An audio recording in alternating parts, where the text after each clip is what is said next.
They get along better in America among Europeans in America than they do in Europe. And you ask the question why? Because we here.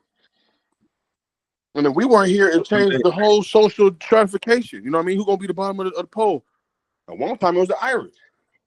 Italian. Yeah, I was gonna ask you, did you check that PowerPoint I sent you that was talking about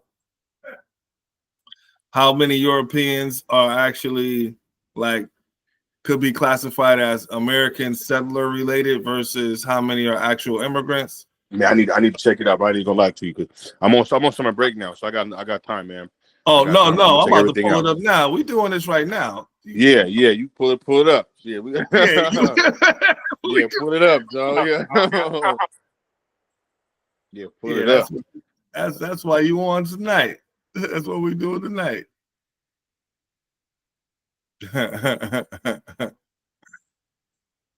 Oh man. Hey, you see that though, right?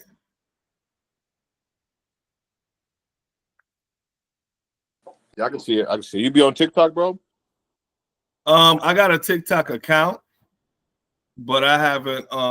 It's a little harder to get to go live on there, man, because people make it's like QVC, YouTube, Twitter, all in one, bro. They got the shop on the people selling. People quit their jobs to sell shit on it. People making money off TikTok, bro.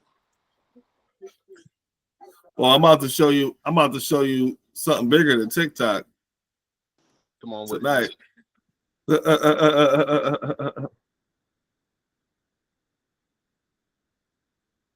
Yeah, man. So, but I'm gonna start with what we're talking about, the immigration and shit first. You mentioned something about the Irish. Yes, sir. All right. So you know, we got the immigration argument, the ICE invasion or Mexican invasion or deportation thing going on. The argument for Black people is split down the middle if we should be even worried or concerned about it, or if we should be concerned about ourselves. How close or how thick is that line between us and other groups of people? And so that prompted me to fuck around with. I actually heard a conversation. It was a white boy too. He was talking about how he said only 20% of the white people in America are related to the original colonizers, like the settlers. I said, God damn, not that we don't necessarily know that, but when you start adding numbers, it makes it a little more real politically as far as political arguments. So in this, I thought about also one of the conversations Black people are still having regarding being classified as Native Americans, or, you know, a lot of people are adamant about being here already as their justification for what we got to claim here, but claiming it as not African, right? And I said, you know what? Why can't it be both ways? Why can't we, as Black people, just say, you know what? If you want to claim that you was here when they got here, when Europeans arrived, fine. You want to classify yourself as a Native American and not African, fine. I know from my Pan-African understanding that they're still African if you go back farther enough based on migration, right? And I'm not talking about coming over the mountains through Canada and so forth. I'm just talking about maritime traveling. You know what I'm saying? Yeah, I got you. I'm with you. So to not take nothing away from that position, meaning let's say all black people have a right to claim whatever identity they want, if that's going to help us get to a more cohesive way of functioning together, right? Right. Well, it can't be everything, but as far as the main arguments I'm seeing that's one of them, right? So then the out of Africa perspective should utilize that argument I just shared, right, as a justification, and that's saying, fine, the Africans brought here on slaves were brought here, so there's no more denial from the native Negroes, right? Mm-hmm. But that we claim our 400 years of being here as being a justification for our claim to the land. Right. Not even whatever the government claims politically, because of what I'm about to talk about right now. Mm-hmm. So I put on a little historical timeline, right? Yeah. So this is a historical timeline, a critical perspective on African American and white American ancestry, right? It's gonna be real quick. Okay, go ahead. Quick 8 slides. So we got the purpose of this presentation is to explore the generational longevity of African Americans compared to most white Americans, to examine historical timelines, immigration patterns, and contradictions in the U.S. immigration discourse. Again, I'm not trying to support Mexicans more than I'm supporting Negroes. I'm telling Negroes that if we support ourselves and not try to posture ourselves as being the same as other people, which we do a horrible job at doing. So what's that when some say, what happens to them is going to happen to us next? Nigga, we've been here too long for what's happening to Mexicans to happen to niggas next. So let's just stop having these wake that shit up. Wasted conversations about something that's already been discussed, studied, and presented for us to move on from when we're talking about Black scholarship. You know, these kind of conversations is what we're supposed to be growing from based on what the ancestors already laid down. We're not supposed to be reinventing the wheel or getting confused in other people's political liberation on how they choose to represent themselves culturally, where they find themselves. We're already grandfathered in. And that's what Black folks need to really focus on politically for themselves. Like, listen, we're not going anywhere as a whole group, meaning we're not going to migrate out of the United States. Us being here as long as we have means that we probably shouldn't be asking for the things we're asking for those reasons. Okay? You know what I mean? So, and then the last point is to challenge assumptions about who is more American based on ancestry and historical presence. Again, niggas in America are more American than the 80% of white people who are not original Americans. That's right. And that's saying that out of the 200 or something million white folks in America, we're still more American than them, even with their numbers, which is crazy if you quantify that. So that supports the argument that they're invaders, right? If we're saying we were here already, if we're saying we were Americans, we were African Americans, right? And the white Americans brought over the European immigrants, right? But that was an invasion on us. Okay, you know my only problem I have with that the problem I have with that ideology right there, because some of them will deny them. Some of them will say, well, why would you bring your own slaves over here? And they enslaved us here, we be prisoners. I thought about it, bro. Right. Let me ask you this question. How hard would it be to enslave somebody in their own land when you just got there?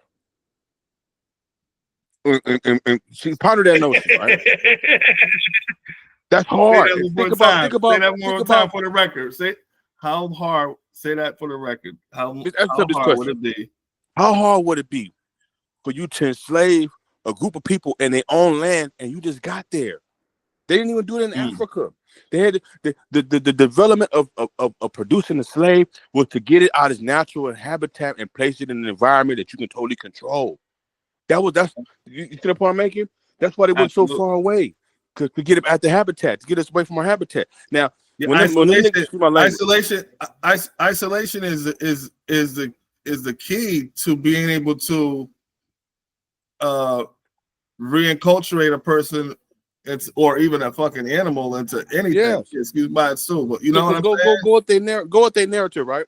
Go with their narrative. We're going to say that they enslaved him. You would expect, from their perspective, them, especially the ones who say they were Native Americans and they're already here. You would expect them to give detailed accounts about situations where they were unsuccessfully trying to enslave them and to unify certain tribes. You see the point I'm making? You can't afford to have that. because they already know the land. It would be better to, excuse my language, unalive the indigenous people there and bring in your own workforce in a new Right. environment. And to the Latino community, It the would be Mexican a community, lot easier to do that. it'd be a lot easier to do that. It makes logical sense because you can't afford to bring in your new slaves to this country where, let's say, if it's black people already there, okay, and you trying to enslave them in their own land, unsuccessful, and it's unifying them, and they can put a bug in your slave ear, and all groups turn on you. Right. You would expect to hear Right. hear them say that, like, yeah, we were. Yeah, because history says that the Africans brought over here were not easily assimilated amongst Native Americans that pre-existed here. You know, because so the copper colored argument where they say, oh well, when he came here, he saw copper colored people or whatever, right? The African and the Native American were not allies by choice per se. You know what I'm saying? Yeah. It was a circumstance where we found that. It wasn't so, you know what I mean? Yeah. And you had two distinctive groups back then. You had the ones who came from Africa who stay over here. People not missing that point. Right. And then you had, because the Aztecs, who were the last group to come out that indigenous population group, said they came from the north and migrated down into the area. And they got a whole creation story when you look at their creation story. And like what did they shamans told them that what they had a dream or something like that about their land, and their land was like by a lake or something, bro. And they made their fucking fortress, their civilization, they had cities on top of water, bro. Remarkable agriculturalists. You know what I mean? Remarkable agriculture. Mm-hmm. You see? Well, getting back to the pun with them, you remember Geronimo? Uh-huh. Yeah. You know what his nickname was? The Apache. What? Before he went to war, excuse my language, I hate to say it. Before he went to war with the American government, his name was the Mexican Killer, bro. He went to war in Mexico first. Yeah. So that dispels that whole myth about them being the same, about them being indigenous. Because they had bad relations with natives, Apaches back then. We're talking about the Mexicans. You know what I'm saying? Right. They had to have been two different people. Yeah. They don't have no reservation lands in Mexico. Right. Yo, you know, you saying that you never hear of. I would assume, since they say they're the same people, that would be the same case, wouldn't it? Yeah. Yeah. To some extent. And what you find in their history is you find like you have certain revolts. The Indignitio movement and the Zapata movement. The Zapata movement was they was in the bushes going against the Mexican government. Mm-hmm. It's ironic because they don't put the history together like we're doing right now. They don't understand that the enslavement of black folks, African people, and the genocide of Native Americans that created the synthetic Mexican and the synthetic nigga are one and the same. They're the same, right? But through colorism, on opposite ends of the spectrum. Yeah. And then it proves Dr. Clark's side. You know, when we talk about these relationships, you know, with us and other people, we got to be like lawyers. You know, like we cite a president. We cite what it already has happened before. You know what I mean? That's what history shows us. And we're the only people who can brag about dealing with people, all people too, bro, and working in their cause and getting them where they need to be. And then when we ask them for their help, there ain't no help back, bro. You had the Brown Berets. Remember the Brown Berets? Mm-hmm. The Black Panthers were in Los Angeles. It's the Chicano movement. Support that. You had the Brown Berets. And then they came out with the movie Blood In, Blood Out, and American Me. And in both those movies, you see they got infiltrated by half white, half Mexican dude. They turn the skinhead, turn on niggas. Uh-huh. But yeah. They got some getting back to your point, you know what I'm saying, contention with immigration and all that. Yeah. We ain't never had no time. America never existed without us, bro. Right. It never has existed without us. And that's what I'm getting to. I want to get around to talking about the reparations conversation in regards to this at some point. But real quick, I'm gonna go down this little historical timeline. And so we got the 1619 first documented enslaved Africans arrive in Virginia. We got the 1776 Declaration of Independence, many African Americans already, the generations are deep in America, right? Shit, that's more than 100 years already.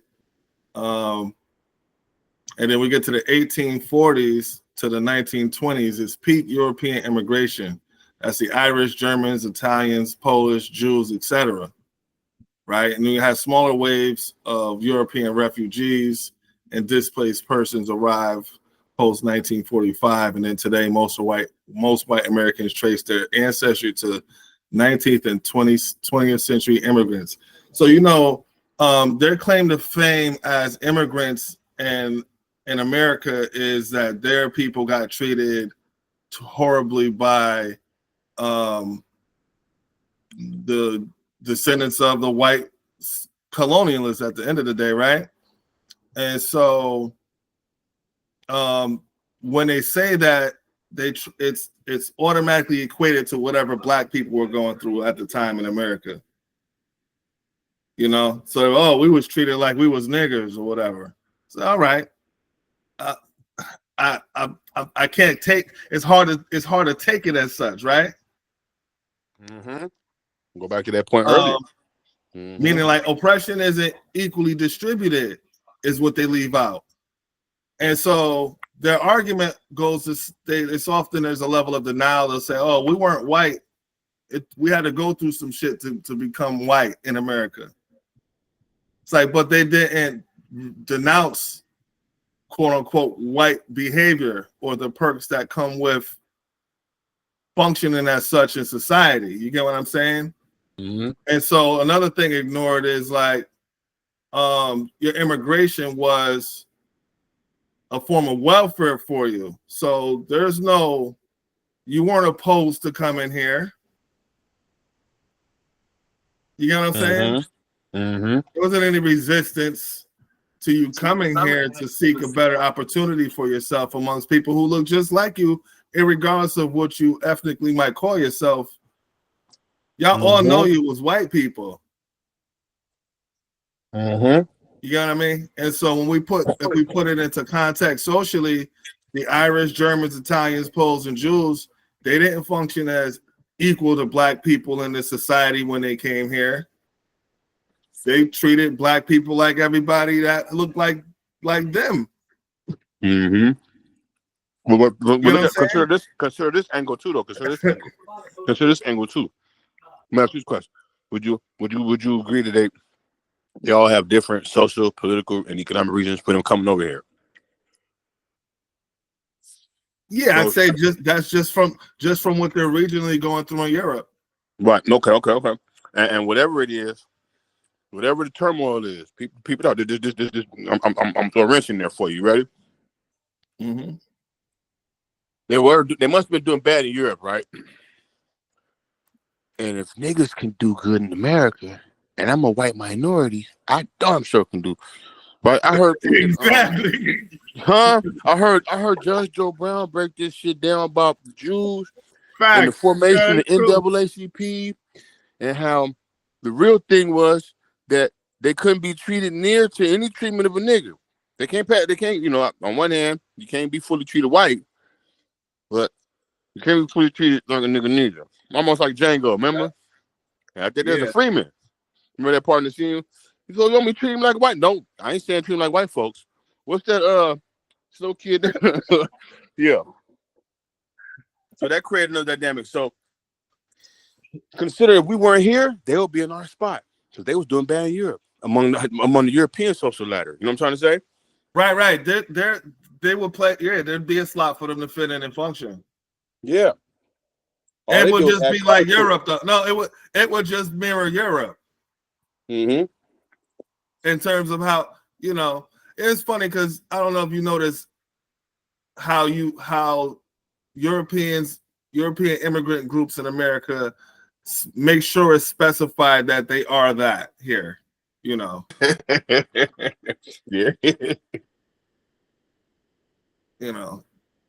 So that's all they have in representing what it is to not be. That's like them holding on to their cultural heritage, right?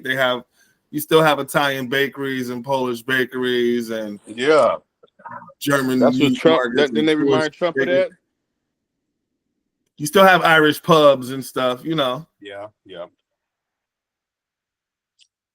That's That where you was get that the whole good. thing with Trump. That's where you get the good. That No, German you go. chapter was about, right? Yeah. Didn't he bring Trump his granddaddy's birth certificate? Granddaddy's from Germany. You just brought him the birth certificate, showing him his lineage. And so, like, how American is it to be German? Is what my question would be. So, I would question the authority of a German president over American political. Either way, I see your point situation. now, and I got to ride with you now. Either way, with your original point when you opened up, it falls in my favor because even if the one group want to say we were already here, we can use that one, and then we also use we the only true Americans because this is all we really fucking know. It's all we know, and It's what all it we is know, to bro. be American is still, and what it is to be American is still defined by us and what we fucking do. Yep. Period. Yep. Whether it's what we do or it's how we treat it, it's still defined by us. The face of the free world is black, bro. Exactly. If you think about the security and safety of the country, it's structured based upon what we would do. That then is built upon. You know what I'm saying? It's still built out internationally, but it's centered around what their domestic policy is. Yep. And niggas is the greatest threat to the United States still. Through influence. You know what I'm saying? That's so it. Putting that, I'm trying to make sure, like, because when I think about ways to change the social construct and psychology of Black people moving forward, I think we have to address these things and move on from them. But we can only move on from them when we agree that we have arrived at certain places that we've been told we haven't already arrived at. And I'm not saying just historically, I'm saying just in the realm for us to be having this dialogue and understand the context to where we're at now regarding this Mexican deportation thing and everything else and how Black people are reacting, you know? Yeah. They got over here better than niggas. We ain't going nowhere. We ain't going nowhere, nigga. Meaning, like, in a funny ass way, this would be a justified reason for Black people to have more pride than they already might have. Yeah. We ain't going nowhere, nigga. Right. Like I said, we're grandfathered in. Yo, I don't think the colonists thought I don't think they knew they was doing that when this wasn't supposed to be the possibility. Mm-hmm. So yeah, we got mentally dead niggas in America, right? It's like, but their position doesn't change unless they're exterminated and annihilated. And man, so America need us. We're past the point where we'd have to be concerned about being wiped out in America as a people. Yeah, America need us, brother. Cause like Israel need Iran to be the enemy. Right, yo. How about this, Mikarai? Yeah. I've been thinking about this. I said America is primed to have a level of parliamentary political structure because of how basically all the groups are being isolated in a political manner, you know. But they're functioning tribally. Everybody's functioning tribally in America. All the groups. Yeah. Across the board. Legal and immigrant, legal and illegal. Yeah. And so, but as far as political positions and our governmental structure, there's enough people to represent this specific group in some capacity. Meaning, like, room for Black people to have a political party is probably more relevant and possible now than ever before. And not even for the same reasons as it might have been initially in the 60s. We're just talking about that era, not saying the idea originated in the 60s, but it was just like going off of what people use as a standard for action politically and how that started, they start there. Yeah. You know? Yep. Keep going though. I'm saying that because So we have Trump in office, but all presidents represent white supremacy, right? Mm-hmm. And so, like, white supremacy really wanting to stand alone on its own justifies other groups doing the same thing. It's not a declaration of war. It's a form of preservation that it's almost a signal for other groups to practice a similar form of preservation that based on what works in a specific group. Mm-hmm. So the white men want to be at the head of the table. So then people need to be organizing around being at the table, representing their own communities and their values, while not sacrificing what they bring to America in the case of black people specifically. Like, yo, we coming to y'all as Americans. Yeah, we representing what we representing, but we're coming here as Americans because this is our foundational. This is our foundation here. Yeah. When that's not even up for conversation, they got these reparation councils and shit doing research. Let them. I think it's good people are doing that, but that's not necessary if you're gonna function off of these premises versus pretending you don't know. You still pretending you don't know how you got here. Still using the argument of having our history erased. This shit. Like, nigga, no, man. We don't. That's not gonna get us where we're trying to go. And it's not even that. It's meaning like it got us where it got us as far as it was supposed to. So then building on that doesn't say it doesn't exist as a part of a foundation of whatever we create. So there's a part of some things I'm working on in general is centered around how you got transferable skills. Yeah.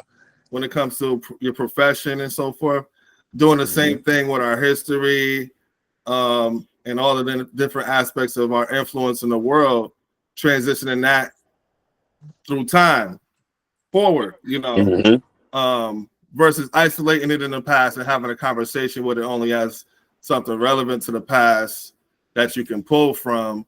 You're supposed to be bringing it with you along the journey, because these are supposed to be guide tools. You know what I mean? So this is something right here that was interesting. You asked a question about what was going on in Europe. Right? So we got here in between the period of 1840 and 1920, we got the Irish potato famine. German political upheaval. Southern Italians and Eastern Europeans, Jewish immigrants escaping the pogroms, and the groups make up the ancestry of 90% of the current white American population. You see what I'm saying? So they had a reason to leave. Damn right. What's crazy is was wild is Africans weren't brought over here as far as the Europeans weren't saying, hey, let me take you out of you guys fighting amongst yourselves, and if you want, I'll give you. No, man. Yeah. Like they had conflict among themselves. Yep. Consider them no different than those criminal or political exile Britons that they sent to Australia. Consider them no different than the first wave of Yankees who came over here, exiled through the British and had the Tea Party. You see what I'm saying? They're the same.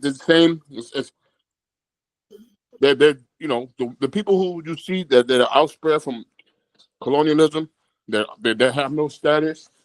They have more status in America because they have no family status back home. Right. You see? Minorities in their own land. And they can only rise to status because we here. Right. That's you see how clear it is, right? Yeah. When we say that, though, people don't understand, like, cool, because we here, we ain't doing nothing. No, that's the whole point. Because we here exist at the bottom of the social ladder. I call it the shoveling shit theory. You ready? You heard that one? Go ahead. You ready? You ever heard of shoveling shit theory? You ready? I'm listening. Go ahead. You give a black man and a white man a job. Same job, shoveling shit. Same house next door to one another. Same car, same wage. And that white man gonna look over at that black man and say, that nigga still got something I don't have. But you know what? At least I'm not a nigger shoveling shit. And that would and that's enough to make him feel condescending. At least I'm not a nigger shoveling shit. You only got the same job, same wage. You see, that's how the bottom of the white minorities see the world. You know what I mean? Right. All they have is their white. They have no status. They have no wealth. You know what I mean? Like a Karen. Karen, all she has. I was thinking about this the other day, bro. I'm taking you down another journey. I know we're off topic a little bit. The first minority in America were white women. Would you agree? Absolutely. Buckle your seat, my nigga. You ready? Go ahead. They freed us 1865, right? You need to put that on the PowerPoint. You already got them, right? But they didn't give white women the right to own property and vote really until the 1920s. Let that soak in. Mm-hmm. Let that soak in. From 1865, you figure 10 years. Shit. Goddamn, by the time the Women's Suffrage Act got around in the 1920s, Harlem Renaissance took place. These slaves got freed and already had created a Harlem Renaissance, my boy. Right? Now I'm taking a step further. Mm-hmm. Who is the first so-called black president in America? Abe Lincoln. Okay, the one after that, the one we had recently. Yeah, Abe was black. Bill Clinton. Okay, one after that. Oh, Obama. Obama. Who is the first female vice president? Said the first female vice president. Mm-hmm. Kamala. No, we can say many things. She ain't white, huh? She sure ain't. You mean to tell me that America gave a nigga, a half-breed nigga, presidential power, and a half-breed before they get a white woman hold power, bro? Let that soak in. And white feminism is hot.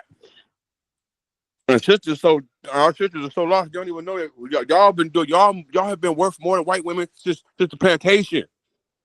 Since the plantation. Since y'all give birth to the babies. Y'all breastfeed the white babies. You control the males, right? Black women, only woman in America that can put white men in check and get respect. He respects her opinion. Real talk, because she gonna be honest with him. Facts. You could put all the world's women in the office, right? And give them the same job. They all got their own cubicle.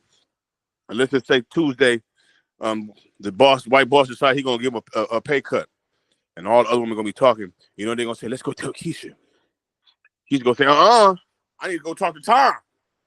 And she's gonna have she's gonna have a discussion with Tom. You know what I'm trying to say? Mm-hmm. Yeah, I'm talking about that book, man. We're gonna write, man. The secret relationship between Big Mama and Master. One power. We're gonna need protection when we write that book, brother Cause. We're gonna go deep. Yeah, man. We're gonna do it. Yo, I'm trying to. We're gonna discuss a lot of that. We gotta discuss some of that tonight too. Yeah, man.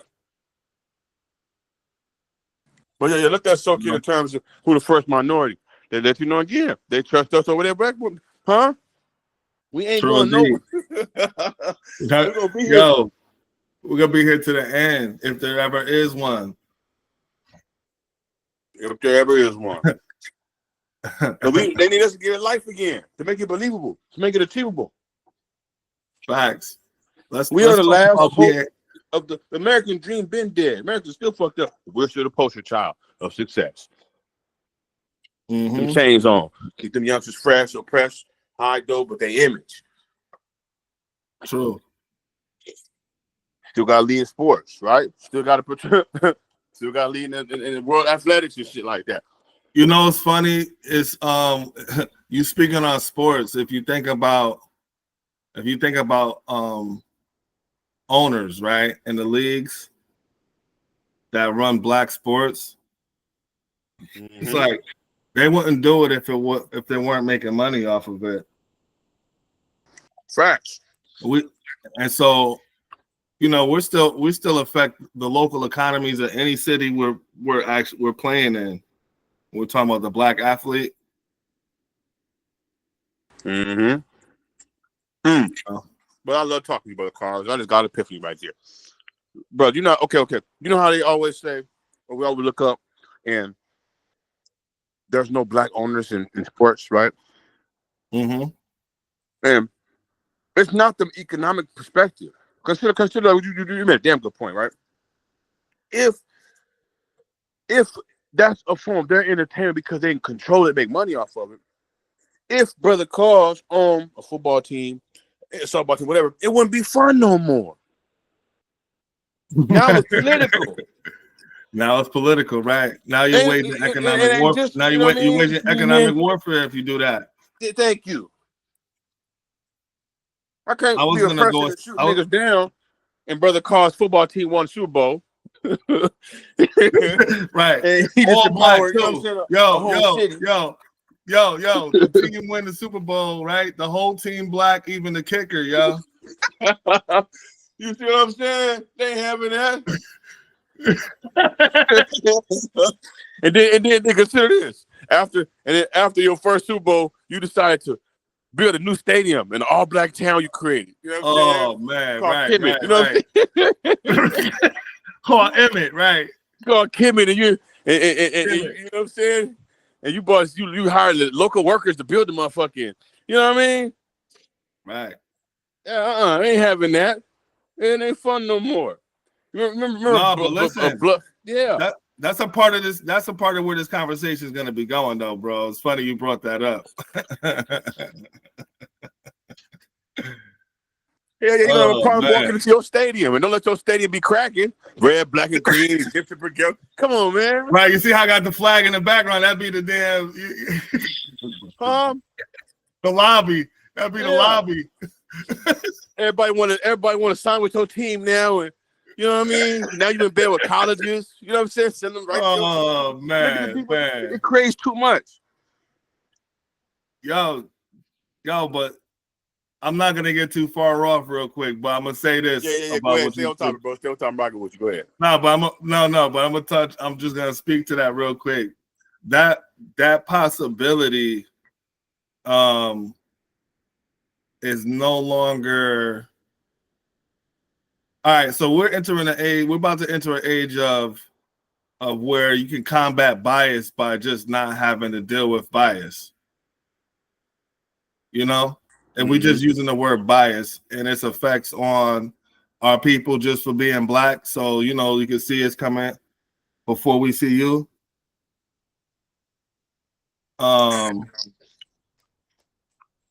That possibility with regards to having a black owned team that's actually a real possibility now without having to have a white middleman.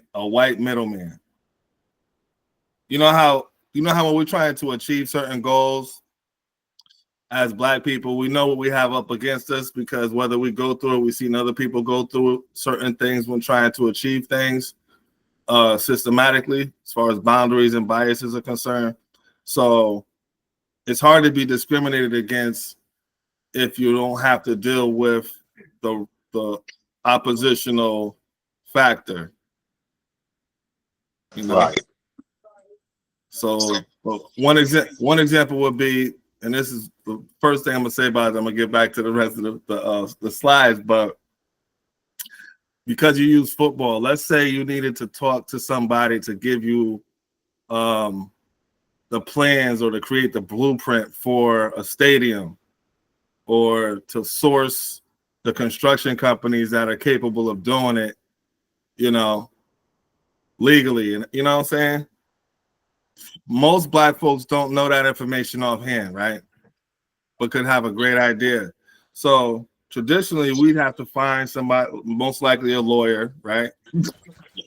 Or pay a firm or somebody white to give us the information, and then still have to have the money to get more information just to be able to have enough information to actually do something. With regards to what, like building a stadium, you mean? If we're just hypothetically, I'm saying building a stadium or creating a team, I think a black team on that level.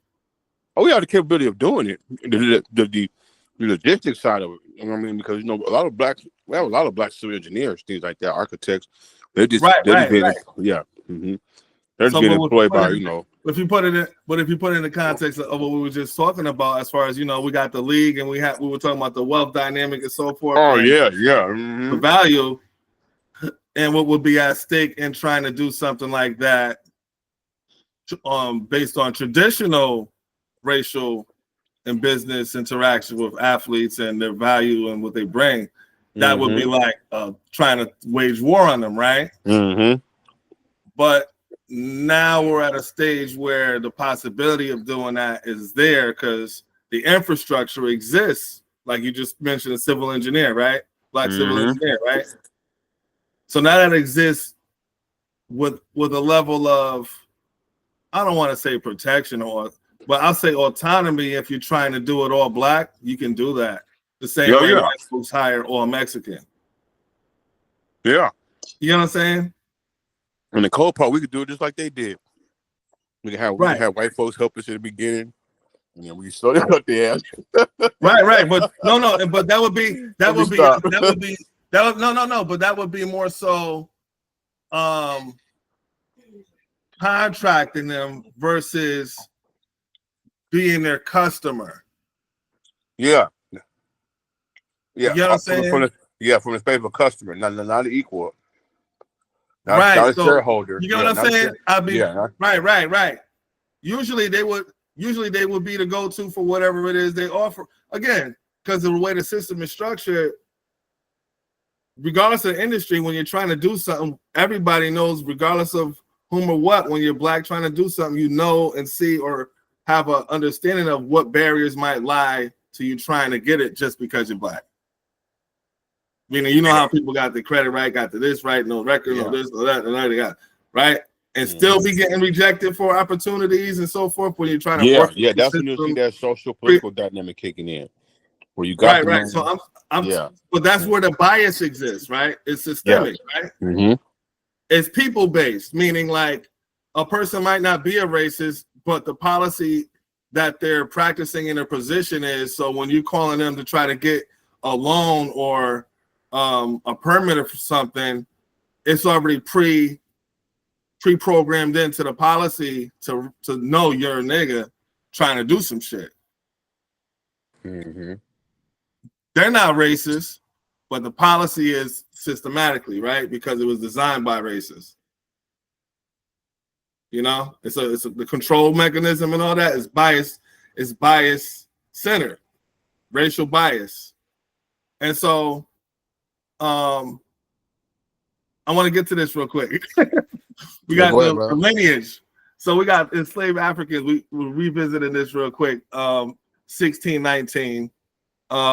Estimates or 75% to 90% of today's African Americans descend from enslaved people. So what's funny about that? Again, even with the pre-existing Native American theory our people got, even if we wanted to be fair to that, and we use these numbers because of the 400-year rule, right, timeline, then at the most they would be 25% of all the people who are black in America. You know what I'm saying? Yeah, and you can push the date back a little bit because the 1619, that's when that's when English got here, when Quakers got here. Right. They don't speak, you know what I'm saying? They don't do the 1400, right? Yeah, or the 1550s with Cortez coming over and all that, and the British got in the slave trade a little late, but they don't pretenders, they don't become pretendians. They don't really know their history. But go with the narrative, because another connection, when they could have to use their Bible, right? I have to use their Bible as well. 1611, the King James Version was written. Took like 7 to 8 years to write it. I may be off for about a couple years, but it's ironic when you see some of those passages that connect to it, because 1619 is when they got here and they were Quakers. So they already had the first printing of the King James version when they came over here. Already over here. Yeah. Some of them. I take that back. Not all of them, Not because all. even Seti broke it down with Dr. Walter Williams was breaking down on how Europeans didn't become literate. Shit, they only been literate for like 519 years, bro. Yeah, they weren't literate. Yeah. Yeah, they only been since the printing press you get created to 1450. You got to create curriculum and shit. That's another 10 years. So these motherfuckers weren't really writing until like the late 1400s. You know, I'll give them a little credit and say around the 1475, 1490s. You know what I mean? But yeah. So and all the majority of the main writings that of their great writers is in the 18th century. Mm-hmm. That are writing backwards in time. Right. Yeah. Mm-hmm. And what they said the name of the ship was, brother calls Jesus. Jesus, yeah. Jeebus. And then We got, and they throw us off with the history, bro, because they say, okay. They explain how the Quakers got over here in the 13 colonies, and then they kind of skip over or don't explain how the Spanish got Florida, how Spanish stuck around and you know, after they broke away from the Moors. You know, this is the connection too. People know what I mean? right. I'm gonna get a bottle of water. I'm listening. Yeah. How they make those, you know what I mean? They're dancing over here in the Philippines, and they come all the way around. And if you notice, those Spanish-speaking countries, they have a certain level of corruption stem from their origin. Because once the British got into it, the slave trade, those Spanish countries started suffering the most. When they got into the trade, they were the first ones that got into it. Portugal and Spain, you know what I mean? Yeah. And what they say, and for some reason, the Afro community or the African community in South America, which got 3 times as many blacks there, they ain't got no problem with identifying with their African ancestry. They say only 10% came up here, right? That the British brought. Mm-hmm. Majority of them went to under the Portuguese and under the Spanish went to South America. You know what I mean? And they had more successful revolts because they were able to take advantage of that tropical remind them back home. Same thing on the islands. When they brought us to North America, it was easy to break us because that shit was barren and cold. Just keep it a buck.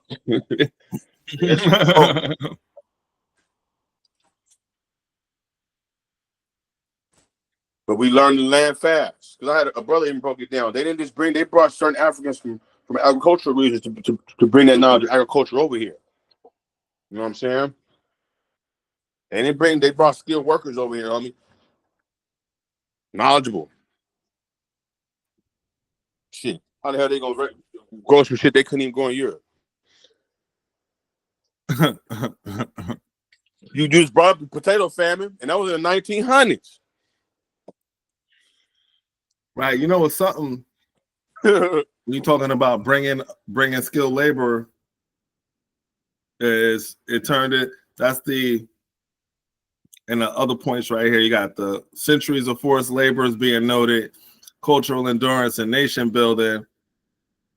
African roots in the U.S. are deeper than those of most white citizens. Do you agree with that? If we just were trying to put let's say you did a tapestry and you were just showing a timeline of what contributions African Americans have to what makes America great or known, you know, not even acknowledging to the human race. Yeah, you broke that down with your slide. You showed the waves of European immigrants who came over here. We was already in here as slaves, 1619. Mm-hmm. Right. You see, was documented of coming and still here. you know, they were here and then they lost. No, they're still here. We're still here. And we can back that up with some more heat. I got one more for you. The AME Church. Mm-hmm. Man, do you ever pull up to see the colors of the AME Church? You say Red, you want me to black, pull? and Go ahead. green. 1784. Right? They knew they were African back then. And then Prince Hall Freemason, they called it the African Lodge. You know what I'm saying? Mm-hmm. On the same time. So we can play any game. We can say we're already here. We can say we're more American than them because we got here. But to be spitting on other, Africans, we can stay on the indigenous card. If they want to ride that indigenous card out, all indigenous unite against colonization. You ain't got to denounce being African to do that. You know what I'm saying? Right. The opposition is still right. The opposition is still the colonist aftermath. Right. Yeah, you ain't got to denounce Africa and talk bad about Africa. You still need allies. The whole world value Africa except for this small group, FBAs.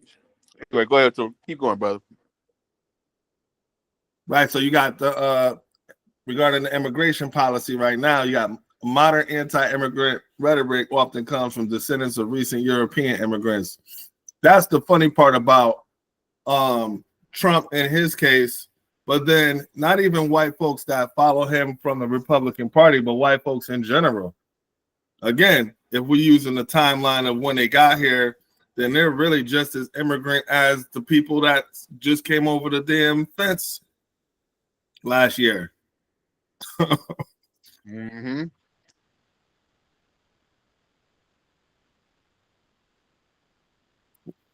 There's never a discussion about why black people aren't, why the argument for giving reparations is so hard, right?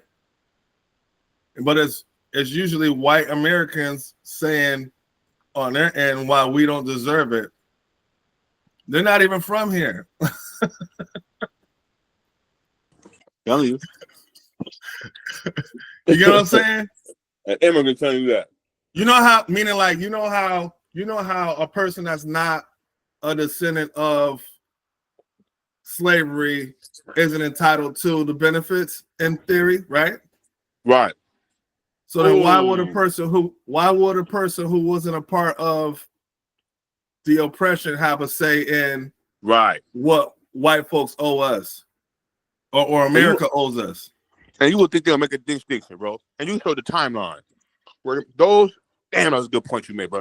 Those immigrants who fall on that timeline that you gave in the 19th century came to America, which means they have no history of slavery in America, which means that they can condemn it and they have no position on it because, right, you would think they would take their spot. Well, sir, my immigrants got here in 1920.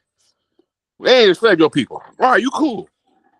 Do you condemn it? Right. Yeah, I condemn it. Because you see the point I'm making? Yeah. You see where I'm going? You see? So, I mean, I'm not playing with this shit, man. Yeah.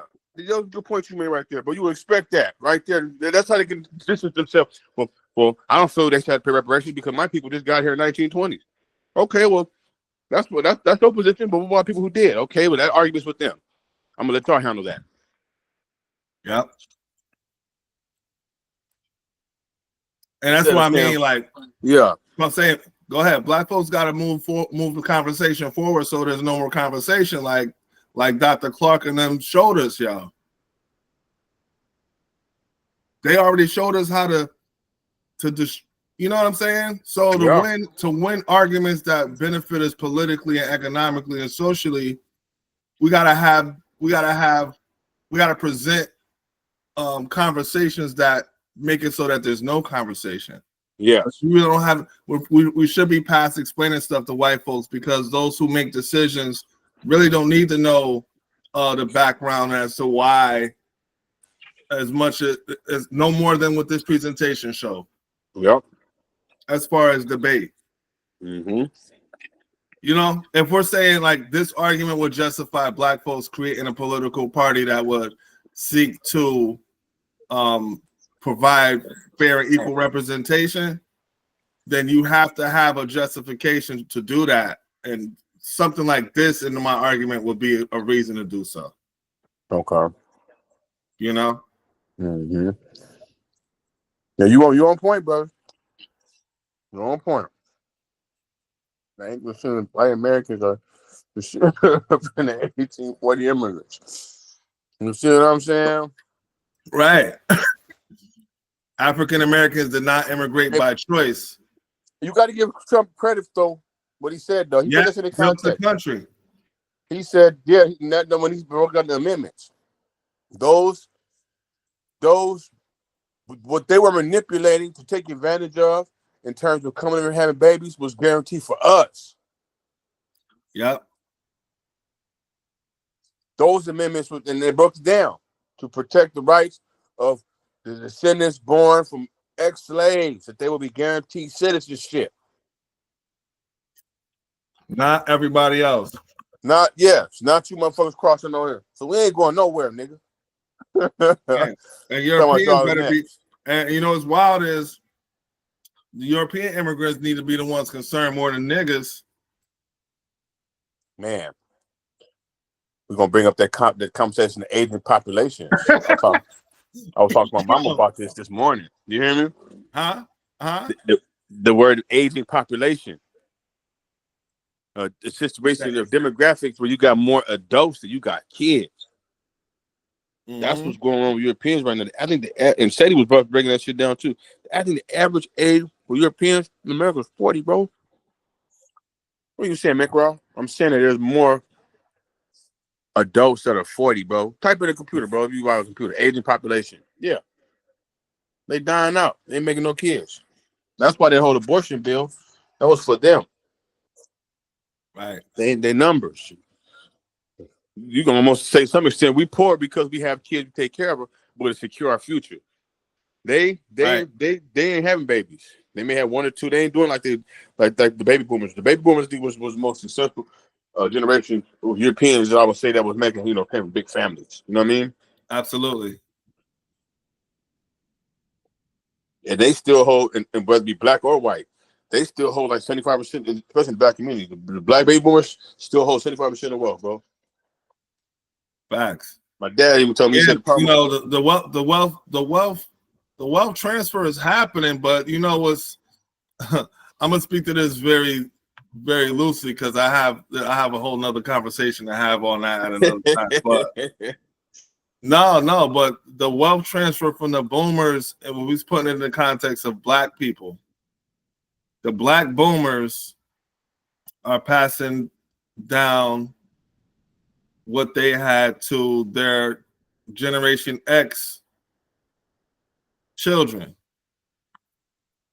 You know, you got the younger Generation X who's like 50 and older. Shit, they're more like 52 and older. Okay, what's our generation? What's been your generation? I'll be confused by that shit. Well, let me pull something up real quick.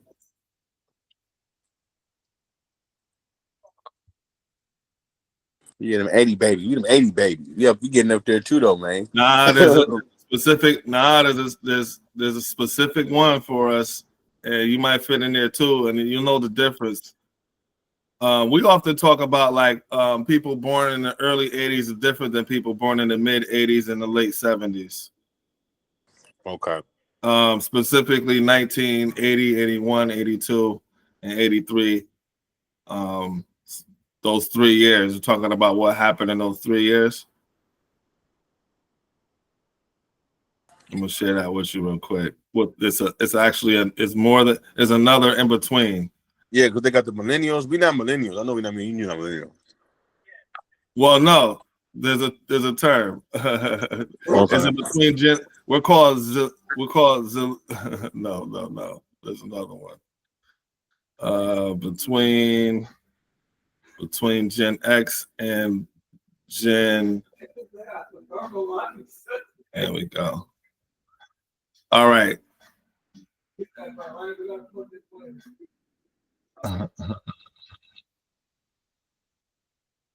So you got Gen X people, but you got people that were born in between 1977 and 1983.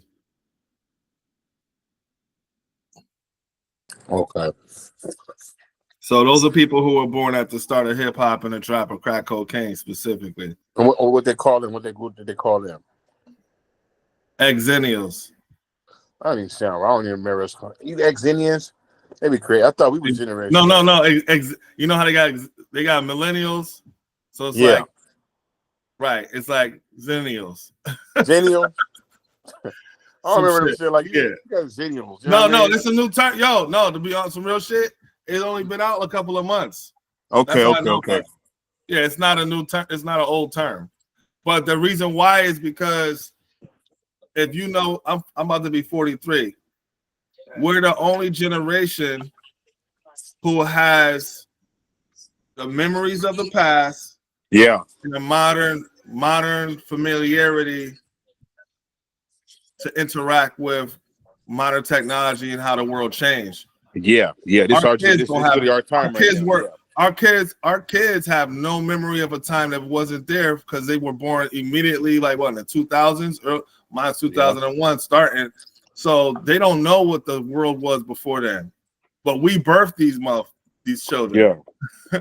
You feel what We've I'm saying? seen a lot of change too. We went from what to. So I remember. this is what I'm about to get to. This is what I'm about to get to. No, we're the only ones we've lived in generations with people who had, let's say when we was born, right? There were people who were born in the 1800s still alive. Yeah, I see what you're saying. Yeah. So we watched the thing is, our generation is unique because of what we survived.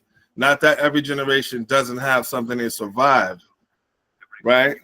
Mm-hmm. But we survived whatever politically was happening, right? Cold War as children without knowing it, of course, right? The end of that, the Cuban Missile Crisis and all that shit happening, the crack cocaine, hip hop dropping. Yep. Right? Y2K. Y2K. So when we graduated high school, we didn't know the world was going to change into something that we had no fucking 9/11 shit. We had no advanced knowledge of, right? Desert Storm. The prior generations that came already knew what they were being birthed into. Yeah. And the world didn't change as drastic as it did for us. There's no other generation that it changed for as fast. And so we're beepers, no, VCRs listen. Wait. We've lived through almost 3 or 4 eras, and if you put it from the 80s, the late 80s, because the early 80s, I was young. I was a baby and shit. But by the time I was conscious of life at like 6, 7 years old, I understood what the 70s was because it still was blending out of the society and merging into what the 90s was going to become. But we had all of that shit. We had terrorist bombings. We had 2 9/11s, the first one and the second one, Gulf War. You know what I mean? Yeah. Second Gulf War, people we graduated with died in war from that we just had graduated with after 9/11. Mm-hmm. The fall of the Soviet Empire. Right. So these are the things the birthmark on his forehead. Gorbachev. What's his name? Was it Gorbachev? Yeah. He was like the face of Russia. Yeah. He had a whole continent on his head. You know? And so, we're a different breed of people. Meaning, and I'm saying this in a metaphysical context. Also, based on when we were born, the way in which we're going to be placed to manage the society as becoming the older people. You know how every generation becomes the older generation every year, so forth. Our insight will benefit society more than probably anybody before us or after us. Yeah. Based upon the context we have from the old United States and old world, right? Yeah. To how things have changed.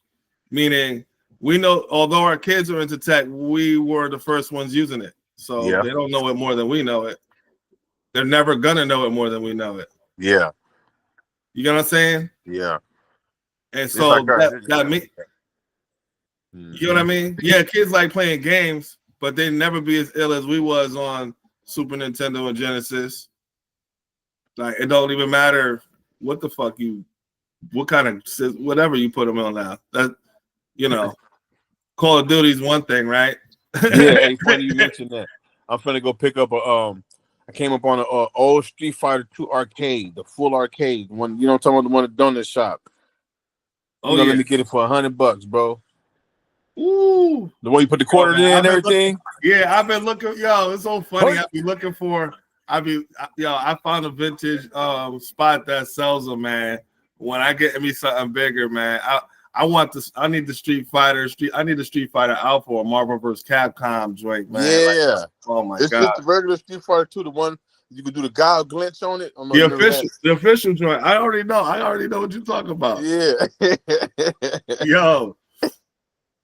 Let me finish the slides up real quick. So we got the contradiction, like we just mentioned, was those newer to America often claim authority over who belongs. Right.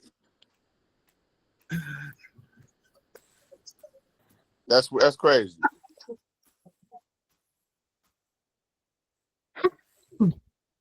Yo, that contradiction can't be argued, yo. No, you just look at them. That's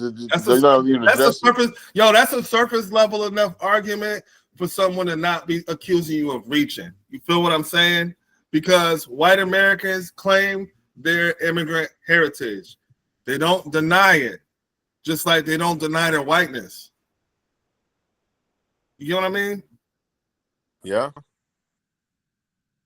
They don't have a being black and denying Africa nigger problem. Mm-hmm. That's not the dilemma. We witnessed the persecution of two ethnic groups, bro. We got front row seats to this shit. Remember about 10 years ago? Oh, no, that's longer than that. Probably 15. They was on the Arabs like that. Profiling their ass. Remember the Axis of Evil proclamation? Come on. Hell yeah.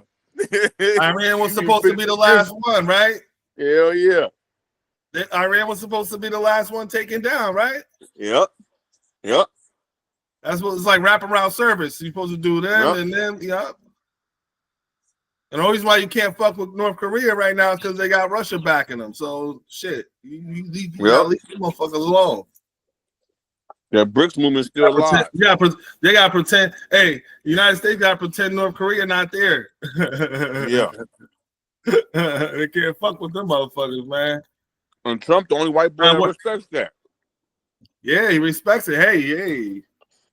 Well, nigga, first cracker that set foot over there in about 50 years, 65 years.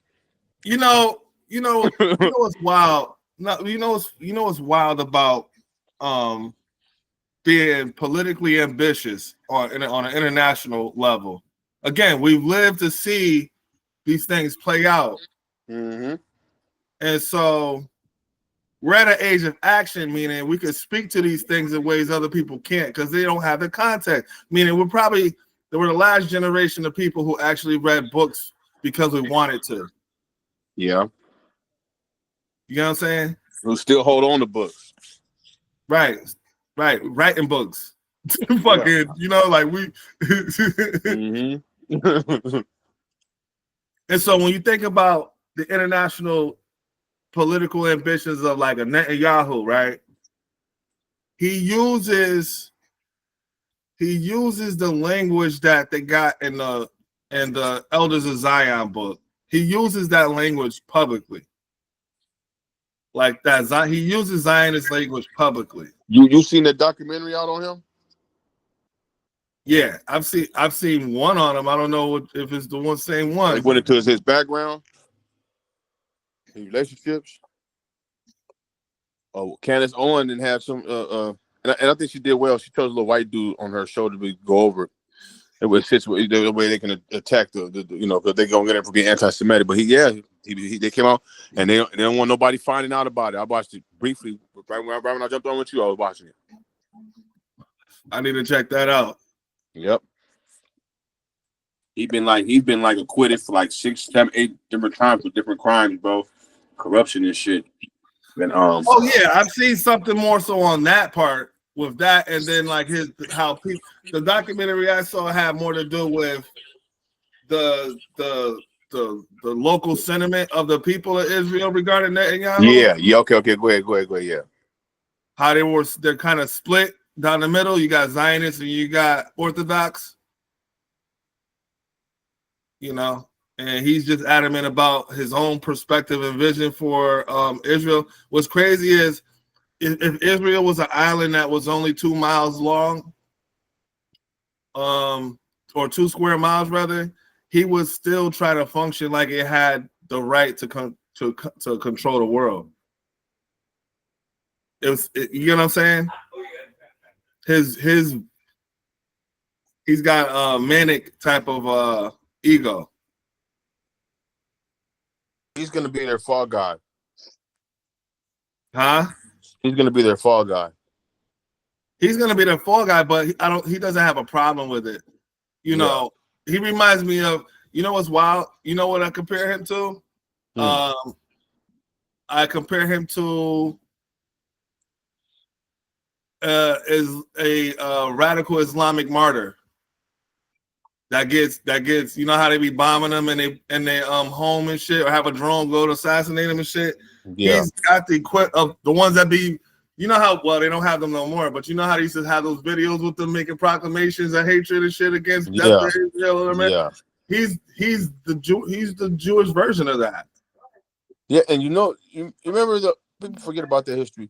The King David motel bombing, July 22nd, 1946, if I believe, 2 years before the state of Israel. They were the first terrorists, bro. Right. Their history. And I've been watching this Jew. They call him. They hate him so much. They call him. He's the Jewish anti-Jesus, self-hating Jew. Isn't it Norman Finkelstein? Oh, he's a cold piece of work, bro. He's been having his foot on their neck for a while, bro. And Norman Finkelstein, and he knows how to debate, bro. He knows the talking point. And I just watched this dude from Egypt. This like in the past 2 days since Iran strike back, right? Oh man, people. He said nobody believes you guys. You know, everybody sees because of social media. People like TikTok. Their media blackout failed. Right. Like if they had cell phones in concentration camps during the Holocaust, it wouldn't have happened to that extent. You know, they didn't have nobody to reach out to the outside world like now. You know what I mean? And you can only, and then the narrative, how they push the narrative. Dude said, "You guys are narcissistic psychopaths. You bring them evidence, they want the source. You give them the source, you say it's bias. You give them facts. You know what I mean? They run in circles. You know what I'm saying? There is no target for the truth." And people kind of see through that right now. They're not looking good internationally, bro. They're not looking good. No, not at all. You know what's crazy is, I went to the last couple of nights. I've been at late night. I've been going like 1 a.m. I've been going on the live stream. Mm-hmm. You know how they got the live footage and shit, live stream. Yeah. And I watched the live chat on YouTube, and it's not just people who identify as Muslim who are supportive of Iran's right to retaliate. Because nobody likes a bully, yo. Yep. That was the last draw for me. Because they had just bombed on Syria. I'm talking like in the past 6 months. Lebanon. Yeah, Lebanon. They've been just doing too much, bro. Playing the victim. Like to throw rocks and hide their hands, ass nigga. And then if the problem is, oh, I love talking to you, brother Carl. The problem is you would think they would just take the position of just saying Israel is the smallest, biggest, baddest motherfucking country in the world, and we do what the fuck we want to do. But because they claiming the victimization of being God's people, they can't deal with the criticism. That makes them hypocrites. You know what I mean? Right. That makes them hypocrites. I don't think the population of people there, right? And so the population of people who live there, who are against it, to them, it's like, yo, man, we trying to have some level of peace, and every time we get ready to point another direction, yo ass start some shit. But can't take no criticism. Yo, you ever hang with somebody that's a firecracker, man? You can't bring them around just anybody. About to just like let off, set up, just pop off. Like, right, but they family, so like, damn, I hope they don't start some shit because this gonna bring everything to everybody, Hold on, I'm for the fun. That's what that Yahoo is. Yeah, I'm finna find a video with dude. I'm trying to tell you, he's a comedian too. He's a Egyptian comedian. He said, "You guys are like neighbors who fire bombs other people's houses and then wonder why you're not invited to the block party." Right, it's some family shit. Oh, I'm gonna close this out real quick. So who's more American? Who's more American, Mikara? Man, come on, man. It says African Americans have deeper generational roots in the U.S. than most white Americans. That's a fact. The labor, culture, and identity of the country are inseparable from African American history. And the myth of African Americans as less American is a distortion of historical truth. And so, final reflection is to know who built the house is to know who owns the story. And African Americans are not outsiders. They are the original co-authors of the American experience. You got any final thoughts on that that question? So who is more American? Yes. I want to add a testimony. I was down south, bro, in a restaurant. And they've been putting a lot of Latinos down there in the projects down south. It's crazy, right? So I'm in a restaurant and full of Latinos in there. Not Latinos like Latinos like paisas. We call them paisas. You know what I'm saying? Like they just got there, better speak English, whatever. And a white couple came in. Old white couple. And I'm peeping them out. And to my surprise, but not to my surprise, he came right and sat by me, bro. And opened up a conversation with me about football. Which meant he felt more comfortable with talking American culture with me, given that environment. Mm-hmm. I think other people don't know that history we have with them. We got a long history with the white culture. So we are very, you know what I'm saying? And they don't know that. You know what I mean? We know these people. The face of American culture is black. Everything that's American culture in terms of entertainment-wise, yeah. I step further. 1/3 of the United States Army has always been black. So you can attribute to their being the most successful military machine due to their secret weapon, us. Right. You got bragging rights. That was something I thought about with the Army parade, with the Trump doing the parade today. Telling you, for the cause. That's what I immediately thought about. I immediately thought about all the black soldiers. Brother Cause, America lost Vietnam. Huh. Right. They don't say that. They don't say that. It was protest. You seen my dad was in Nam. We need to do that special on Robert Williams. Remember Robert Williams on the Negro movement, how Ho Chi Minh brought him out there? So yeah. To answer your question, yes, brother. America, there has never been America without us. Okay, we built this. We helped build this nation. Our spirit is in all of this. And from that perspective, they've never been successful without us. Otherwise, they'd have built it themselves. So they figured they're gonna bring some real ones to those who already know how to build civilization to build there. They wanted God to build it for them. Ooh. I don't think it would have even happened without us. Consider the role of having God as a pet. Right. I'll even go further because having a genie. Thank you. Huh? Yeah. You don't know, you know? Gotta hide him, though. Gotta degrade him. You definitely gotta hide him from other Europeans. And that's a real argument. Huh? That's a real argument.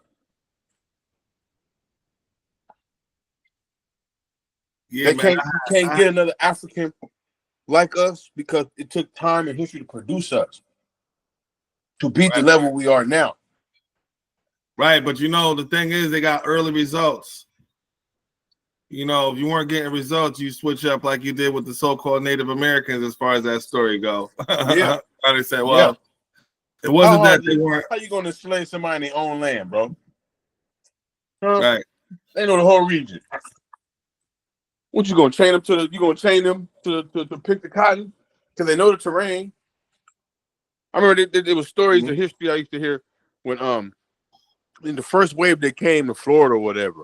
The Native Americans greeted them and wanted to take them food, and the Europeans didn't want to take their food and wandered in the swamp and got caught up in the winter and started eating each other, bro. Practice cannibalism. When the whole time they were trying to show them folks how to survive out there. You know what I mean? Mm-hmm. So to get to the pretending argument, yeah, how hard is it to enslave somebody in their own land? That's hard, bro. And then you take the risk of uniting them. You know what I mean? Successful, they successfully break away. They're gonna tell other nations, other tribes, right? Right. Right. You would expect them that terrain. You would expect those pretendians, foundation of Black America, you would expect them to tell us history like that, unheard history before, from that perspective, right? Mm-hmm. Well, my grandma told me how they tried to enslave my tribe, but we weren't going for it, and we were successful, and we unified with this tribe, and we called it the Great Such and Such. You know what I mean? Right. Where's the rest of the story? Stand with them. You know what I mean? Where's the rest of the story? It doesn't go beyond people's hairstyle and seeing a picture or somebody showing. Yeah, they took everything. That damn. The Europeans took over 2 continents in 400 years. So wait. Here's another argument I got with that too. You ready for this one? Yeah. Oral history. Even I know this from being in the South. I got oral history that goes to the 1800s. Right? Mm-hmm. I was just sitting with my pops back in April, and we were just doing some lineage research and stuff, maternal and paternal. And his as I'm going back to the 1800s and 1850s, he's giving me oral history on his bloodline, his own oral history from being told. Mm-hmm. So my question for those who, it's not even a question. I don't see anybody taking the Native American being here already claim having an oral history that's their own. Yeah. Yeah. Meaning my father had that separate from knowing the DNA fucking whatever the hell. Right. He was told that. He already had that. That was already, He already had it. Right. That was tradition. He already had traditional history. You know what I'm saying? And so our people practice, that's an African thing. If to my knowledge, I'm not saying that Native Americans aren't known to have storytellers, but when I hear the term griot, I think about African people. I don't think about Native American people. Right. Meaning that the way that they retain and keep their consciousness moving through time is through those stories. But those stories are are stories in the context of things that are mythology necessary. It's your actual bloodline and the stories of the people before you and how they lived and what they went through. No, your relationship with the land, how you got what they accomplished, how they handled opposition, and so on and so forth. You know what I'm saying? So the zoo type. Zoo type. Again, all of that. Migrational patterns. If I heard, all of that. And so dietary customs. So when I hear the Native American position, I'm like, I understand that if this relates to the whole idea that's there's something wrong. Being a Pan-African is something wrong with being a Pan-African, meaning like they pretend that what it is to be Pan-African doesn't include every single Black experience in the diaspora in the world. Period. So when they take a position against that, they're only taking one segment of the whole that we represent. Mm-hmm. You know what I'm saying? Mm-hmm. And so when they do that, they utilize our framework to justify the lineage conversation as a black person, right?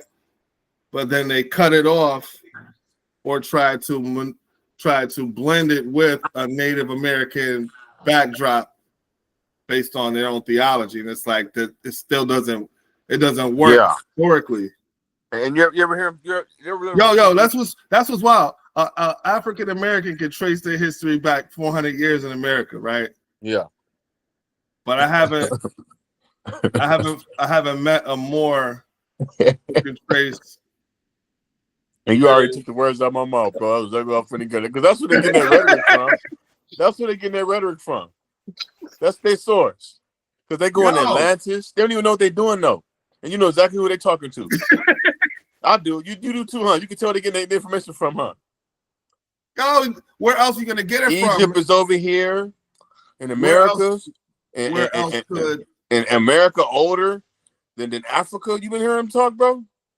Yo, where else can a black person get find their identity if you know what I mean? Yeah. You have to go black. You can't that's gotta be foundational. Meaning I'm not against people, I'm not against knowledge. We all understand learning is a lifelong thing, but context, not misplacing people, places, and things is a very important thing. Yes. It's not to take nothing away from somebody's position. Like I started the whole dialogue with, it's like, yo, it could be everybody's point is right. Fine. Yeah. Just put it in order. Not argue. Put it in order. Yeah, let's just organize that. And meaning there's nothing more to agree on. Nothing more to agree on. Let's move forward. It's not that complicated. We're killing time. Yeah. And I think that's really what it is. The need to stall. Right.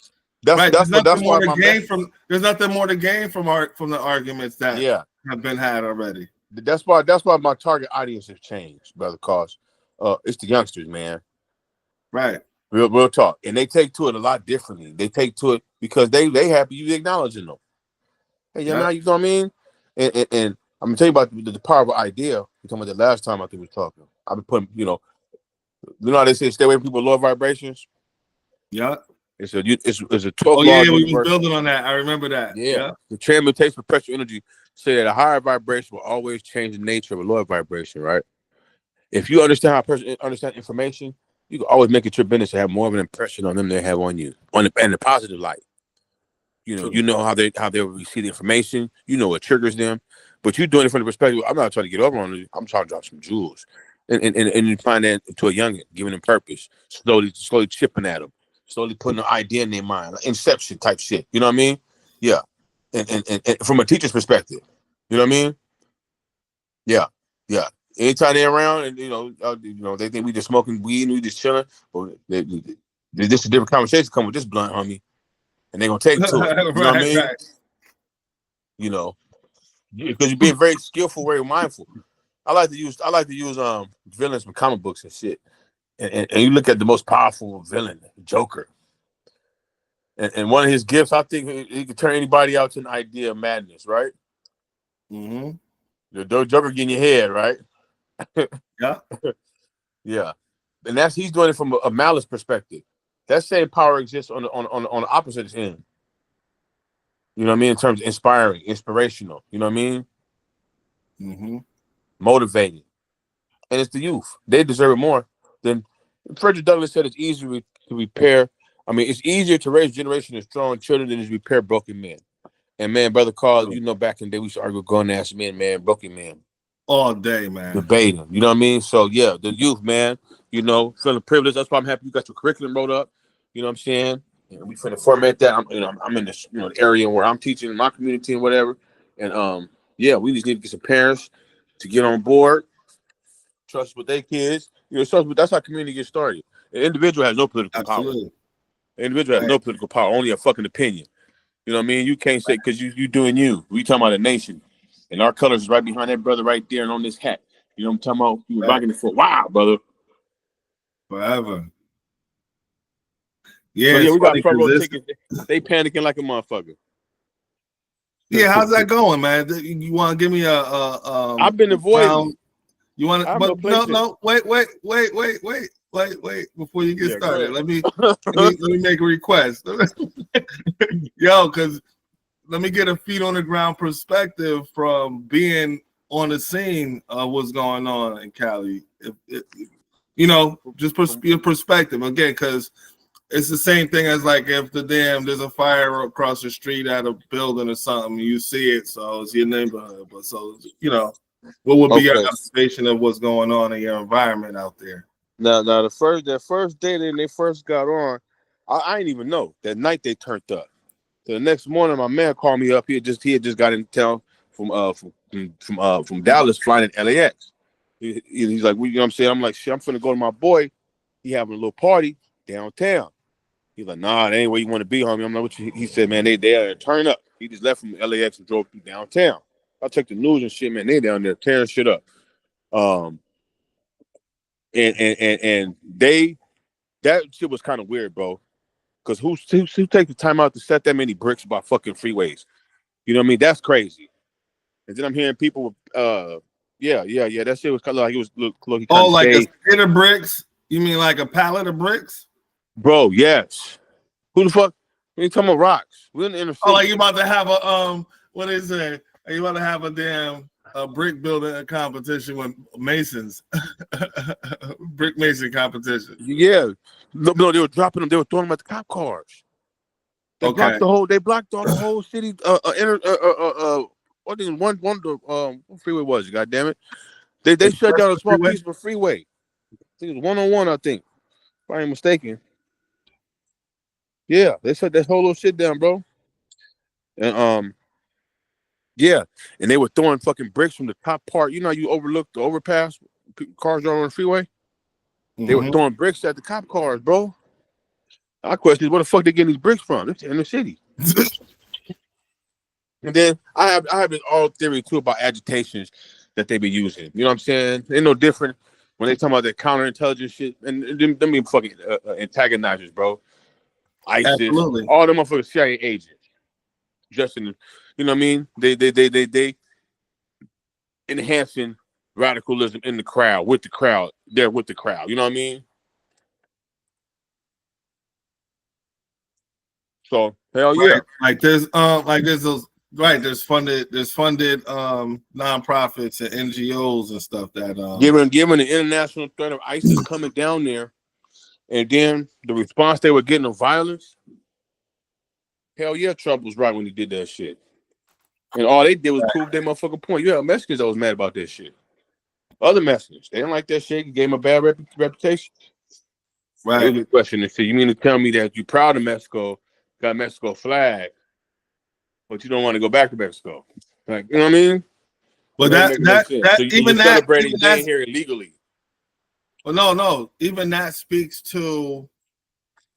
So here's what one of the things I've been saying to myself and questioning is, I know that they got the paid people out there doing it, and I know for a fact. I question if there's actually any illegals out there out of fear of being fucking deported, first of all. So then it will leave somebody who's just passionate about some shit that don't need to be out there, that's out there. Right? Agitators. Yeah. Brother Carl, from what I see, I think it was another tactic by the Democratic movement to try to create some kind of insurrection to get President Trump out of here. If you notice, these ISIS protests have now turned into no king protests. I didn't even know what the hell that meant. When they talking about no king, they think Trump's trying to be a king. You know what's something about the no king thing is as soon as the no king thing started, they had that political assassination. I was you see what I'm saying? I said, and that guy guy's a Democrat, Democratic supporter for the Democratic governor Bro, of we that. didn't see about 3 cold assassinations in the same thing. Didn't the Iranian president get blown out the sky? Was it? Yeah. Was it the He got president? blown out the sky. Remember that? Right. The generals and them. Who else? Who another assassination. Trump twice. Yeah, it was Trump twice. The one you just named. Come on, man. Wow, man. I'm telling you, I think it's the Democratic Party. Okay. Hold on. The CEO that got killed. Remember that youngster? Right, the one in New York and right in front of the hotel. He popped him right in there. He had the silencer, didn't he? Yeah, it said it would have been a ghost gun. He had something chunky. So yes, sir, man. Sensitive hypocrites, man. We live in an age of the sensitive. They can't take no criticism, man. Yo, and you know, when I think about people, talking about the way people talk against the country, it's not necessary as far as citizens wise. Again, we've been here too long to be like, oh, we don't know what this is, or you know. So that's what makes it really old. And so you see that, I see that as a sign of certain things falling apart. You know. Let me play devil. Let me play devil advocate. Go ahead. Did you hear when the lady said that? She said they coming after you niggas next. They said they are coming back for us next, bro. Let's go with the narrative, right? Brother Carl, you gonna turn down getting sent back to Africa? You said say that again? Would I turn it down? Yeah, they deported me and you back to Africa. We out of here? Yeah, I'm pretty sure it comes with some sort of American severance package or something. I mean, at least the tickets and stuff and a way for you to get your stuff over there. They'll be worried about me and infrastructure. Right. They've been worried about how long now we can't send too many of them out there. They know too much on how cities is built. They know how shit's ran. Those are a secret prize. Telling you. Right. You can't let why you think they monitor what they won't do it. It's too great a resource to give to the world, man. The nigga is too great a resource to freely give to the world. Thank you. I'm hearing things, people saying who got the money, who got their passports, who are traveling. Yo, you know how? What's your business here? What you want here, nigga? You know what I'm saying? Right. Yo, you know how they gotta go to like the Congo to dig up minerals for cell phones? Yeah. But the wealth gained from cell phones is too great for them to not fucking go there and dig and risk people's lives to get the mineral. Yeah. Having homegrown niggas is probably the greatest resource on the planet. I'm telling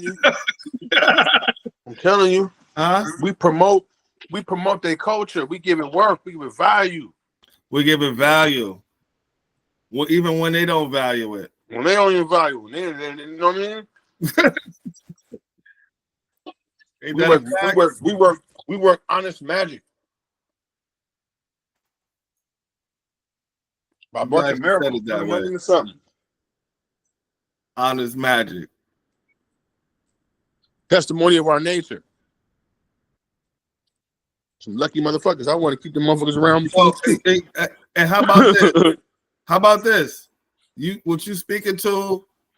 You mentioned in nature, right? You spoke on the black side, but what we're seeing now is exposing the nature of them. Mm-hmm. You know? Your grandma say, sometimes the want to be to fight the harder, baby. Be accepted by that group. Mm-hmm. Imagine almost being able to pass as white. And your last name got you, holding you back, man. Same hair texture. And Lopez on the end ain't looking right. It'll hit right. Lopez. They got it worse than we do, man. I gotta feel sorry for them, bro. You know what I mean? No, I'm saying, let me ask you a question, brother Carl. You ready? Go ahead. You speak English, right? But you would never say you an Yep. Englishman, would you? Nope. Why do Spaniards speak Spanish and identify as being Spaniard? That's crazy, huh?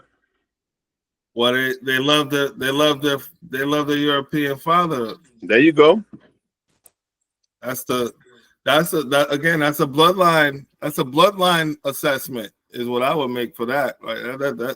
That's like them always assessing their bloodline and acknowledging it when necessary. We Yo, don't have that the thing confusion. about, huh? We don't have that confusion. Ain't no way me and you, even though I'm light skinned, ain't no way ain't no possibility that nigga white.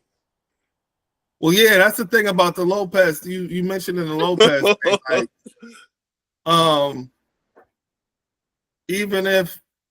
even if their last name Lopez, if they assimilate enough, it won't matter. Yeah. You get what I'm saying? To some. And so one example would be like a Ted Cruz or Marco Rubio. We started talking about people who function as white males in society, but who have a cultural background that would suggest that they're not who the fuck they're presenting themselves to be. Yeah. Yeah. You get what I'm saying? Clearly. Yeah, Ted Cruz looks like an Italian dude who are still immigrants, but yeah. Cruz is not Italian, right? Yeah, you're right. Yeah. You get what I'm saying? And they can That's never what I brag mean, about like their, really, huh? They can never brag about their whiteness. Yeah, but that's the part where there's a level of I guess everybody's got integration limits. yeah, Huh? yeah. You feel me? Yeah, that's what that is. Everybody got Yeah. immigration limits. You want to fuck with this? Let's fuck with this concept, right?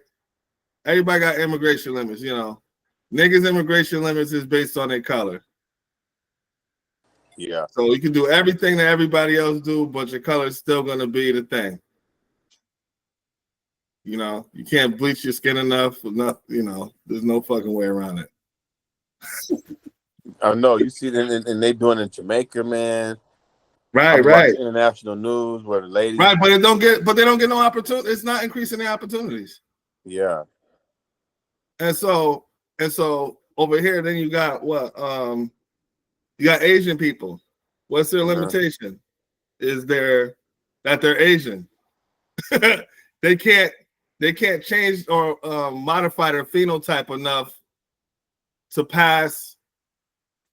go past that limitation of their cultural identity just from a visual perspective, unless they mate with a white man, because an Asian woman can mate with a white dude and have practically a dark-haired white child.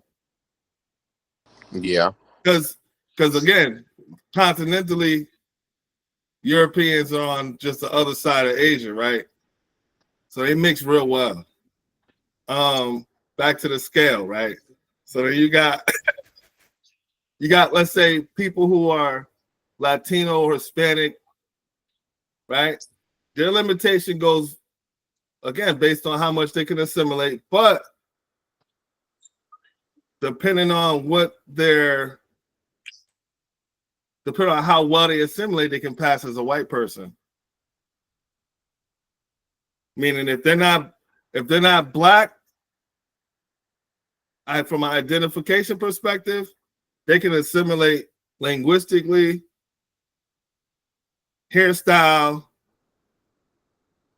cultural practice, and become a Marco Rubio, Ted Cruz, or whatever other goddamn white politician who's really Mexican or Cuban and whatever fuck pretending to be a white male in the public.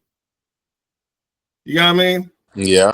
Certain groups, not all groups transition into white the same. You get a nigga that pretend, nigga swear he fucking better than all niggas because he, but he ignored that his fucking ceiling is being black.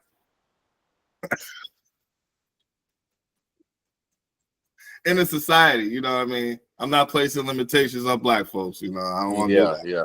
You know, niggas be like, yo, we don't put no bad energy and shit out there. But you know what I mean? I'm placing no limitations on niggas. Oh man, Yes, yeah, indeed. man. Right, that's like a transferable skill, right? Yo, if this was some spy versus spy shit, the only way a white person, a nigga could get away with it would do some white girl shit. I have to do a Dave Chappelle white face or something. I have to impersonate. I have to change my phenotype. Everybody else, the niggas start speaking. Look, I've met quite a bit of Hispanics who live as white people. Oh yeah. Mm-hmm. You shit crazy as fuck. They even got on since the 2010 U.S. Census. They even got on the application now. Are you Hispanic? Are you a white Hispanic? You know what I mean? They consider Arabs and North Africans, not Arabs, Lebanese and North Before they Africans. used to just check off. White. Before Hispanics are known to have just checked off white. Yep. Like, and that added that's the part that people don't acknowledge when it comes to when you're getting population numbers on white folks in America. It's like, yo, you got people capping out here pretending. Yeah, you do, bro. Off. Yep. Shit, I'm trans. As long as you're not a nigga, pretty much. As long as you're not a nigga, you can be checking off white all fucking day on the census. Yeah, I be transracial. You know what I'm saying? I identify sometimes as a 27-year-old white boy. You know what I mean? My pronouns are Caucasian. 27. Yeah, and Anglo-Saxon. No? Let me stop, bro. Right. Yeah. Right. Yes, sir. So yeah, man, it's always a pleasure chopping it up with you, bro.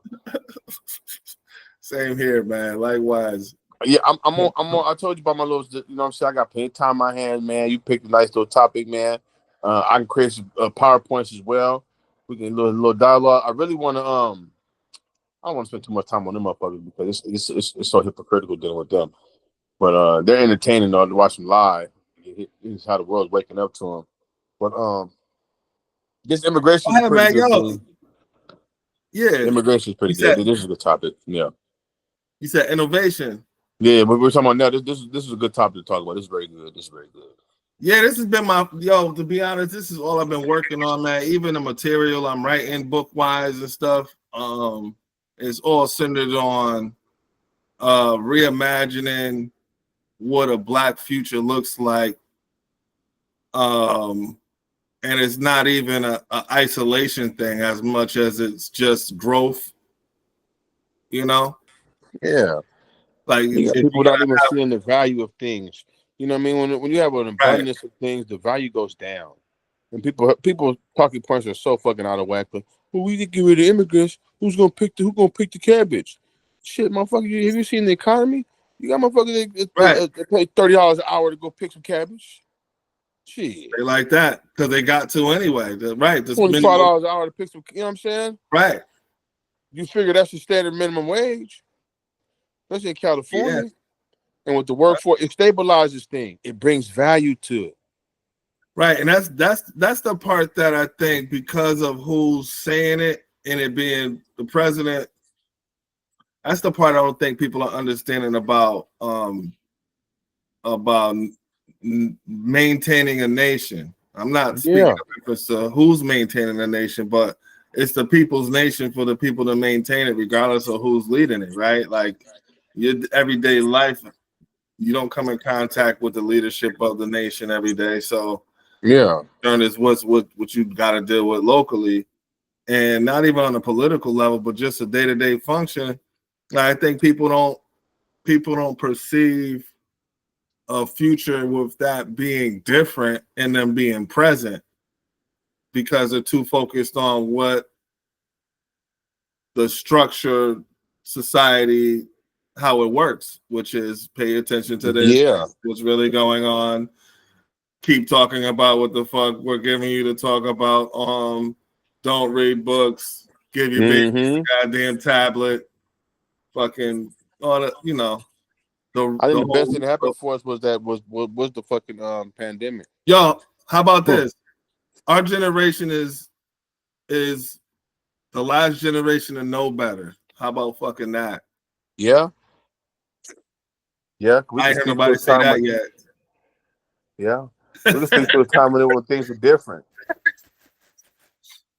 Yo, All some traditional You values. know what And knowing it's better crazy means? because You know what knowing? Go ahead. yeah, it's crazy because you mentioned that because I was people like, what would you vote for Trump? He's a racist. Oh, shit, I kept it real. I said, man, I'll take racism over homosexuality and sexualizing kids any day.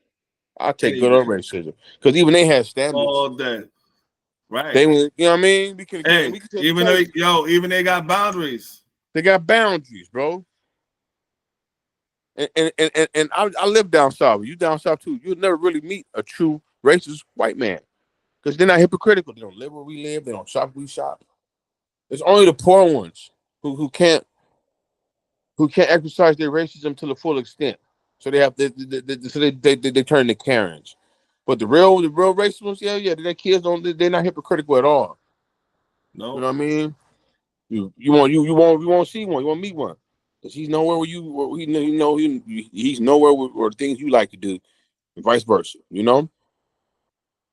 Right. And that's y'all Absolutely. find yourself in prison together, whatever. But yeah, we can sit at the same table though and discuss things. As you know what I mean? Even Elijah Muhammad sat down with the KKK, nigga. You know what I'm saying? Shit, you got. You know what's wild? So you saying that? Mhm. You know what's crazy about? You know what's crazy about people's apprehension and relating it to what you just mentioned with Elijah Muhammad meeting with the KKK is we already are interacting with these people in every aspect of our lives. So why pretend that they're not the clerk at the damn court or the police officer or the fucking person that's again giving you the permit for this or that or whatever it is that you end up having to come in contact with a person that doesn't look like you or who has your values. Mm-hmm. And I mean, like thinking in the context of any type of anti-black sentiment, you know, you're like, Mm-hmm. damn, I deal with an asshole today, or again, I got to deal with a Karen today, or something like that. You know, there's a part of that's expected. You know, Yeah. we we got to get to a point where that's not even a concern in regards Yeah. to what we're supposed to be doing. All it takes is one generation, bro. All it takes is one generation. I would say, and the thing is, the moment for what the seeds of that is right now. Yep. Yeah, with this whole And AI, man. Yep. With and you got some. Yeah, we're gonna chop it up, bro. You got some plans, brother. I I can got some smell it. fire, man. So like life, remember Lifetime? You got something. I know it. I know it. What do you tell him in life? In life? Yep, it's something. Yep, I know it. I can smell it. I know it. I know it. Yeah, man. It's funny. This background right here is one of the first AI images I had made last year when they started allowing you to do it. You know, Yeah, what you got a green screen in the back, brother? Looking good back there. Nah, it's just the background, the AI background I created. Yeah, everything's so nice now. I'll be on Google Meets. Right. They got their own little background showing there. I got a whole year subscription. Yo, I got a whole year subscription of Pro, so we Okay. could record. I'm recording this dialogue because I think it's relevant, but we could do live streams on this because I got it for free for the year. So just from being proactive with what the tool is available. Yeah, You we know. do two. What we doing last time? Something else. I wanted to. I put the free Harvard schools and self-paced classes in there, man. You can check them out, man. Yeah. Give me some. I'm free now, brother. I'm free. I got time in my hands, man. I'm gonna post the link again tonight, man, in the back room for you. Yeah. Because send me a highlight of everything I'm I like, need to be on. I'm like, You yo, send me a lot of shit. Make it right, yo. I'm trying to tell you, man. Listen. Again, because you're an academic, also. You feel me? Yeah. And so I know, I got resources and access to tools and stuff. So I'm like, yo, listen, I was like, Mikaraka definitely can benefit from one of these little 3-week online self-paced joints from Harvard. And you paid a little fee for your certificate, but it's a certified certificate it's a notch from a high level institution and something that might increase your ability or skill set, man. So I was like, yo, Yes, man. I'm I with can't get that. it just I couldn't get it to somebody it wouldn't be relevant to, but I know somebody who my age group is 4th to 6th grade. I got a combo class. Right. 4th, 5th, and What's 6th the grade. grade? Huh? You said what's the grade age group? 4th, 5th, and 6th. Okay. Yeah. And I had man, my hardest man. I heard a professor. She kind of told me that too. The hardest thing to teach a kid is how to read, bro. And it is this group, yeah. The fact that you know how to read, the way she broke it down is a miracle. Really testified to our HDC ancestry because it's really decoding. When you're taking sounds and associating sounds, each individual letter has a sound, and you're blending them together. You're getting meaning from them. You know what I'm trying to say? Reading. When you look at reading, so it's funny. It's funny you said the reading part because I'm realizing that it's reading, but what is the greatest challenge when it comes to the reading? It's not necessarily the reading; it's the comprehension part. Yeah, right? We got bad literacy and reading comprehension, bro. Right, the comprehension. Yeah. So it'd be like even if you can get past them reading, I mean real bad. It's the comprehension. I understand. I'm talking about 6th graders at 7th grade level, bro. I'm talking about real bad, bro. Real bad. Right. And these group were the COVID babies who went to the online school during those. Yeah, right. They had that. Wait, yeah, they were going to online classes. They had the gap where the school system didn't even know what to do yet. Yes, they had this at home, bro, and their age category, they went from kindergarten to like 3rd grade, 2nd grade, and they missed those little. When you were at that age, you do the songs and all that. By the time you're 3rd grade, you don't want to do the songs no more because it's kiddie, but you don't retain those, those phonetic skills. You know what I mean? Phonological awareness and things like that. You know what I mean? Right. Phonics and shit like that. You know what I mean? So that's where part of why I'm even so focused on articulation, things like that. Mm-hmm. On the technology and it being a tool for Black people in a liberation context, in all levels of human activity, right? Yeah. Now on the flip side with that, you got, and they accommodate that, but the thing is, you don't do dependent because you got like read out loud or read the passages. Well, no, wait, no, let me explain. So the thing with AI is it's literacy based. The more literate you are, the more control you have over the technology for your benefit or anybody else's, right? You hear me? Mm-hmm.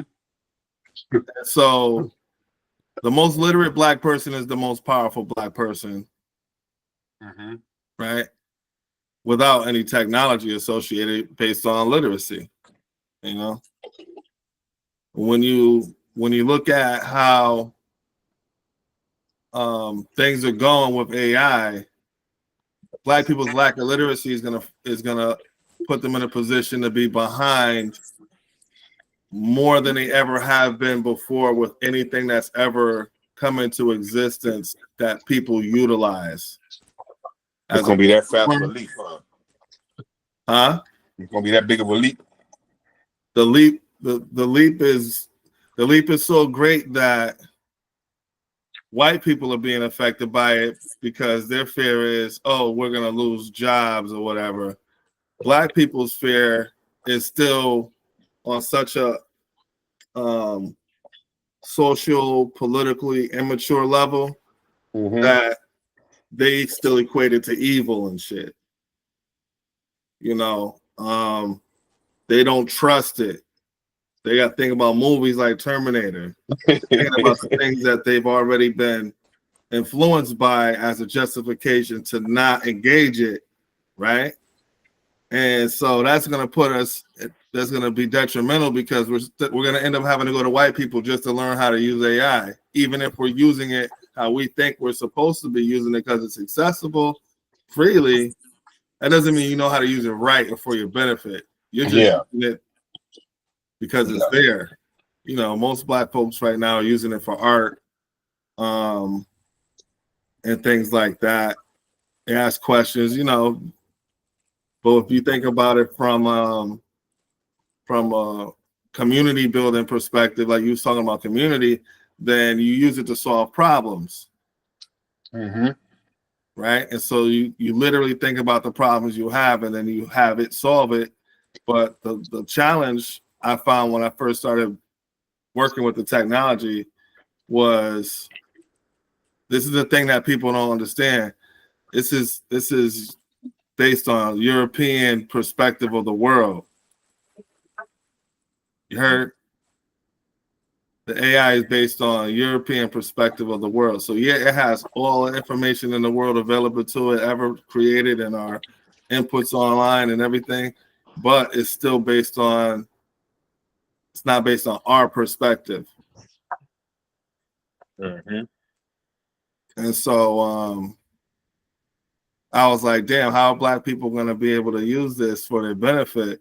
Is they're going to have a something that thinks like them or understands the context of the Black experience in history, so that when you ask it a question for, let's say, a business plan idea you got, it's responding, understanding that you're probably a Black person and that your history, meaning our collective history, right, including the history that the regular white models got, because those are like the foundation, right? When you You're talking make about it like Black, building, that's what you say, like a tailor-made AI. right? So when you make it Black, its context is as if it's a Black person. It's not going based off of the European foundational understanding. You change the foundational understanding of it. It's on your You algorithm. make it Black. Right. Yeah. So, but from the start, you know.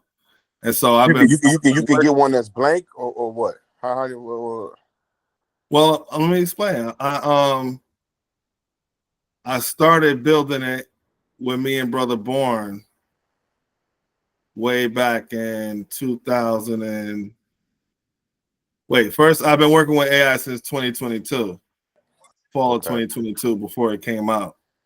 And then I started sharing with Brother Born, and me and Brother Born was like, we should make a Black AI.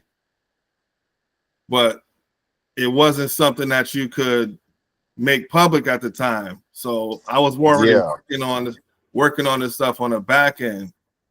And so last January, they made it possible for you to make it public.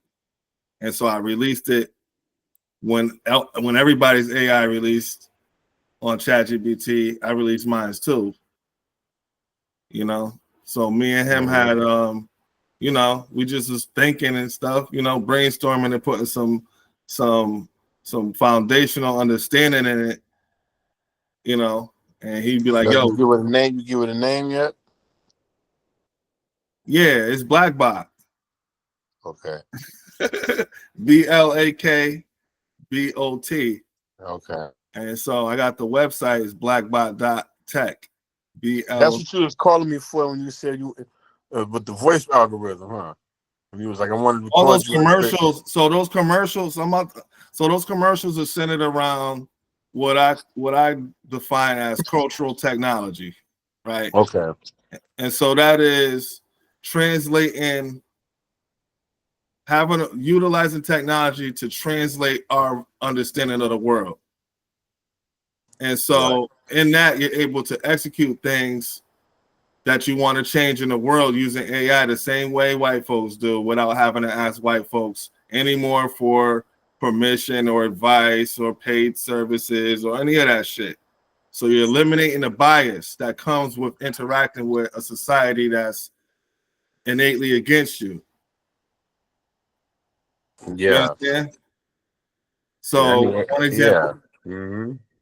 So one example would be when you speak to, it's a female, it's funny because when we created it, when I did the technical stuff, you know, when I created it, it ignored, and I asked a question like, what should I call you or whatever. It responded as a female when I said, give me a picture of how you perceive yourself based on me programming it based on full diaspora history, the whole history of the world based on in the exact copy of what ChatGPT's newest model is, but just black. Mm-hmm. You know? So from there, she created an image of a black female with like a futuristic background. So that's what it was. So people have been using it for everything. I've been having people using it to make businesses in a lot of different areas, creating content, helping themselves with court, school, education, all types of stuff. You know what I'm saying? Yeah, because I use ChatGPT sometimes to do lesson plans and shit like that. So yeah, I use the Blackbot. Yeah. Right. So here's what happens with Blackbot.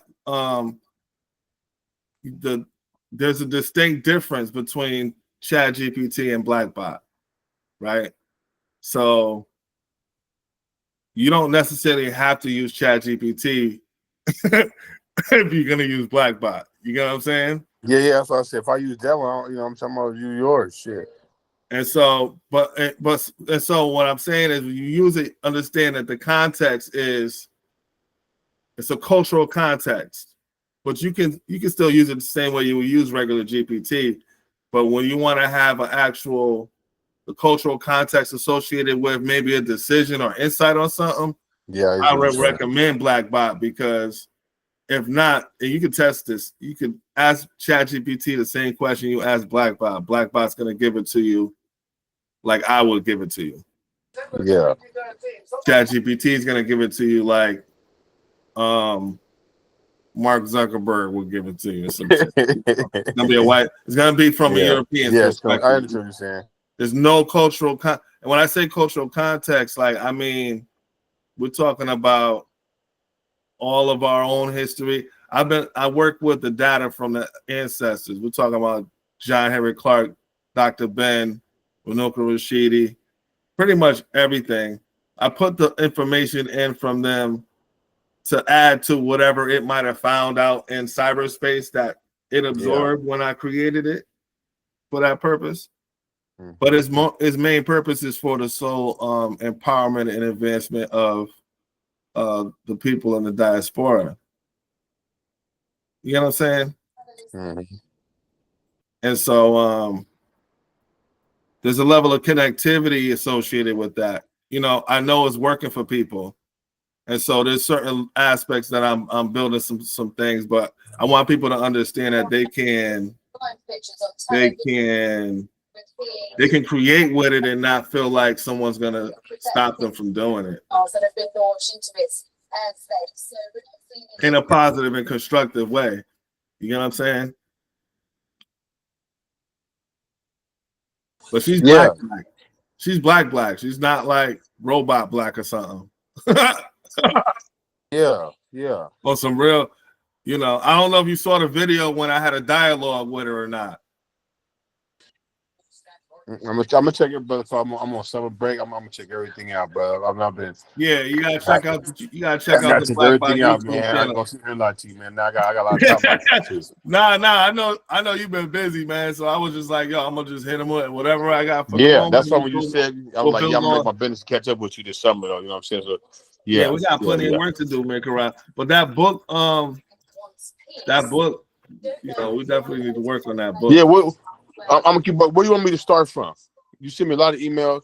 That way, I'm gonna be up to par. Oh, as far as what I sent you already, I just want the stuff I sent you already. I just want you to read it and then tell me what you think. Okay.